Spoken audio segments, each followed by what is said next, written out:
السلام علیکم ورحمۃ اللہ وبرکاتہ۔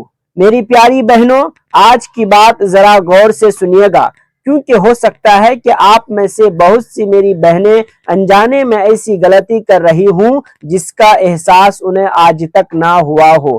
سوچئے، ایک خاتون اس نیت سے غسل کر رہی ہے کہ ناپاکی دور ہو جائے اور وہ پاک ہو کر اللہ تعالیٰ کی عبادت کر سکے، لیکن اگر غسل کے دوران اس سے یہ غلطیاں ہو جائیں جو میری بہنوں سے اکثر ہو جاتی ہیں، تو صرف بدن پر پانی بہا لینے سے غسل مکمل نہیں ہوتا۔ ذرا توجہ کیجئے، اگر غسل صحیح طریقے سے نہ ہوا ہو تو خاتون پہلے بھی ناپاک تھی اور غسل کے بعد بھی پاک نہیں ہو پائی، جبکہ اسے پورا یقین ہوتا ہے کہ اب وہ پاک ہو گئی ہے۔ پھر اسی گمان میں وہ قرآن مجید کی تلاوت بھی کرتی ہے، اسے ہاتھ بھی لگاتی ہے، نماز بھی ادا کرتی ہے اور دوسری عبادت بھی شروع کر دیتی ہے، لیکن اسے یہ احساس تک نہیں ہوتا کہ غسل کی دو بنیادی غلطیوں نے اس کی پوری محنت کو ادھورا چھوڑ دیا۔ اب ذرا ایک لمحے کے لیے ٹھہر کر سوچئے، اگر کسی خاتون نے یہ سمجھ کر غسل کیا کہ اب وہ پاک ہو چکی ہے، لیکن غسل میں ہوئی ان غلطیوں کی وجہ سے ان کی ناپاکی دور ہی نہیں ہوئی، تو پھر اس حالت میں پڑھی گئی نمازوں کا کیا ہوگا، عبادتوں کا کیا ہوگا؟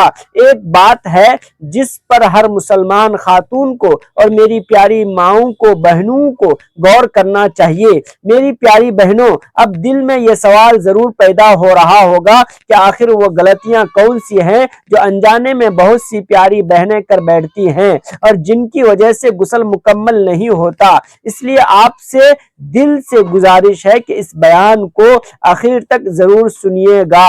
ہو سکتا ہے کہ آج آپ کو ایسی بات معلوم ہو جائے جو آپ نے پہلے کبھی نہ سنی ہو، اور اگر یہ علم آپ کو حاصل ہو جائے تو اسے صرف اپنے تک محدود مت رکھیے گا، بلکہ اپنی والدہ، اپنی بہن، اپنی بیٹی یا اپنے دوستوں یا اپنے گھر میں سب کو ضرور بتلائیے گا، کیونکہ دین کا صحیح علم آگے پہنچانا بھی صدقہ جاریہ ہوتا ہے۔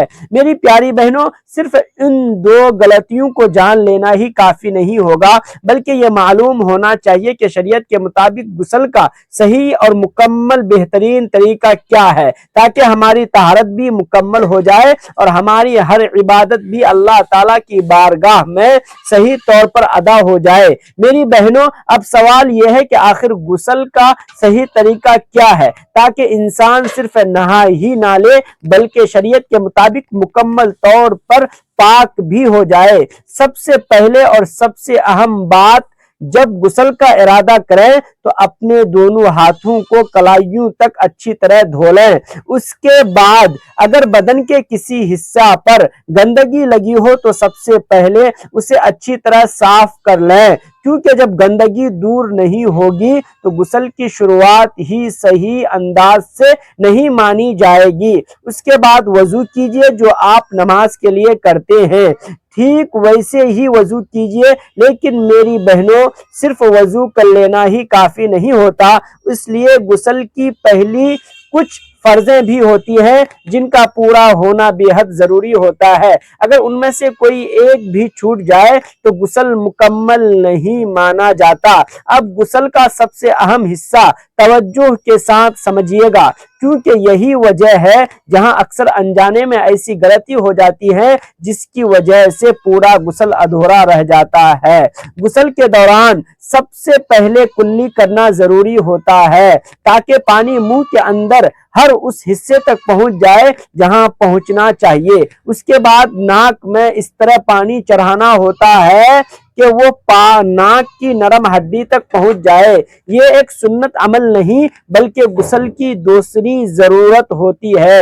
میری پیاری بہنوں، اس کے بعد تیسری اور سب سے اہم بات یہ ہے کہ پورے جسم پر اس طرح پانی بہایا جائے کہ بدن کا کوئی بھی حصہ سوکھا نہ رہ جائے۔ یہاں بہت سی بہنیں غلطی کر بیٹھتی ہیں، انہیں لگتا ہے کہ اوپر پانی ڈال لینے سے غسل مکمل ہو گیا، جبکہ یہ بات حقیقت سے بالکل مختلف ہو سکتی ہے۔ یاد رکھیے، اگر پورے بدن میں سے ایک بال کے برابر یا سوئی کے نوک کے برابر بھی جگہ سوکھی رہ گئی ہو جہاں پانی نہ پہنچا ہو تو شریعت کے مطابق غسل مکمل نہیں مانا جاتا۔ اس لیے غسل کرتے وقت خاص خیال رکھیے کہ پانی بدن کے ہر حصے تک پہنچ جائے، کیونکہ کوئی بھی جگہ سوکھی نہ رہے۔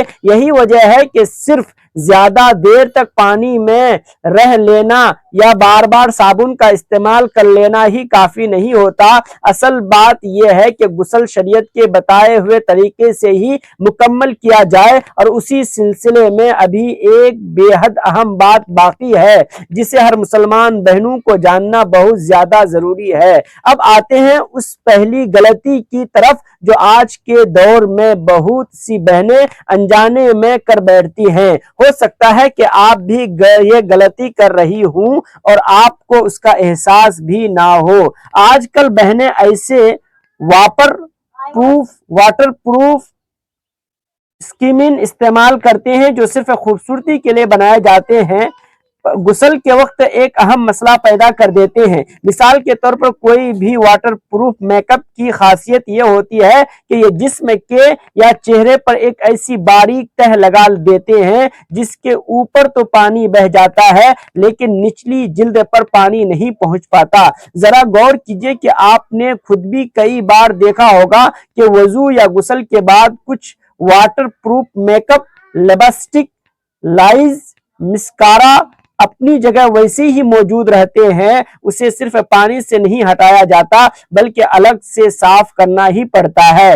یہیں پر بہت سی بہنیں انجانے میں غلطی کر بیٹھتی ہیں۔ وہ سمجھتی ہیں کہ پورے بدن پر پانی بہہ گیا تو غسل مکمل ہو گیا، جبکہ اس میک اپ کی وجہ سے پانی جلد تک نہیں پہنچ پاتا تو غسل پورا نہیں مانا جائے گا۔ اس لیے میری بہنوں، غسل کرنے سے پہلے اس بات کا خاص خیال رکھیں، کوئی بھی چیز لگی ہو اسے پہلے اچھی طرح سے صاف کر لیں۔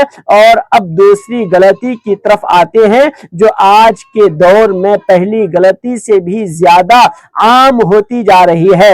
افسوس کی بات یہ ہے کہ بہت سی بہنیں اسے ایک معمولی بات سمجھ کر نظر انداز کر دیتی ہیں، جبکہ اس کی اہمیت بہت زیادہ ہے۔ آج کل بہت سی بہنیں اپنے ناخنوں پر نیل پالش لگاتی ہیں۔ ظاہر ہے کہ ان کی اپنی پسند ہو سکتی ہے، لیکن جب وضو یا غسل کا وقت ہوتا ہے تو اس ایک بات کا خیال رکھنا بے حد ضروری ہو جاتا ہے۔ نیل پالش ناخن کے اوپر ایک ایسی پرت بنا دیتی ہے جو پانی کو سیدھے ناخن تک پہنچنے ہی نہیں دیتی، اور جب پانی ناخن تک پہنچے گا ہی نہیں تو پھر غسل یا وضو کس طرح مکمل ہو سکتا ہے۔ یاد رکھیے، شریعت کا حکم ہے کہ وضو یا غسل کے دوران بدن کا ہر وہ حصہ جسے دھونا فرض ہے اس تک پانی پہنچنا لازمی ہوتا ہے۔ اگر کسی جگہ چاہے سوئی کی نوک کی جتنی ہی کیوں نہ ہو پانی پہنچنے سے رہ جائے تو وضو یا غسل مکمل نہیں مانا جاتا۔ اس لیے اگر کسی بہن نے نیل پالش لگائی ہو تو اسے ہٹانا بے حد ضروری ہوتا ہے۔ بات یہ ہے کہ پانی کا ہر اس حصے تک پہنچنا بہت زیادہ ضروری ہے جہاں شریعت نے پہنچنے کا حکم دیا ہے۔ اس لیے اس معاملے میں لاپرواہی نہیں بلکہ پوری احتیاط کی ضرورت ہوتی ہے۔ میری پیاری بہنوں، آج کی اس گفتگو میں جو باتیں آپ تک پہنچی ہیں انہیں صرف سن کر چھوڑ مت دیجیے۔ افسوس کی بات یہ ہے کہ پاکیزگی اور غسل سے جڑے مسائل میں آج کی بہت سی بہنیں انجانے میں غلطی کر بیٹھتی ہیں۔ اس لیے اگر آج آپ کو کوئی ایسی بات معلوم ہوئی ہو جو پہلے معلوم نہ تھی تو اسے دوسری بہنوں تک ضرور پہنچائیے گا۔ ہو سکتا ہے کہ آپ کی وجہ سے کسی کی عبادت صحیح ہو جائے اور یہی آپ کے لیے صدقہ جاریہ بن جائے۔ میری پیاری بہنوں، اب اپنے رب کی بارگاہ میں ہاتھ اٹھا کر دعا کرتے ہیں، اللہ ہمیں دین کی صحیح سمجھ عطا فرما، ہماری عبادت میں جو کمی اور کوتاہی رہ گئی ہے اسے اپنے فضل و کرم سے معاف فرما، ہمیں پاکیزگی اور طہارت کے احکام کی صحیح طریقے سے سیکھنے اور ان پر عمل کرنے کی توفیق عطا فرما یا رب العالمین۔ ہمارے تمام ماؤں، بہنوں اور بیٹیوں پر اپنا خاص کرم فرما، ان کے دلوں کی جائز دعاؤں کو قبول فرما یا اللہ، ان سب کے گھروں میں امن و سکون، رحمت اور برکت عطا فرما دے، ان کے رزق میں کشادگی عطا فرما دے اور ان کی زندگی کی ہر مشکل کو اپنے کرم سے آسان فرما دے۔ ارحم الراحمین، جو لوگ بیمار ہیں انہیں شفاء کاملہ و عاجلہ عطا فرما یا مولا، جو تندرست ہیں ان کی صحت میں ہمیشہ برکت اور عافیت نصیب فرما۔ اے میرے پروردگار عالم، ہماری حفاظت اپنے حفظ و امان میں عطا فرما اور ہمیں ہر فتنے، ہر آفت، ہر گناہ سے محفوظ رکھ یا اللہ، ہمیں نماز کا پابند بنا دے، دین سے محبت عطا فرما، ایمان پر زندگی گزارنے کی توفیق دے اور ایمان ہی کی حالت میں اس دنیا سے رخصت فرما۔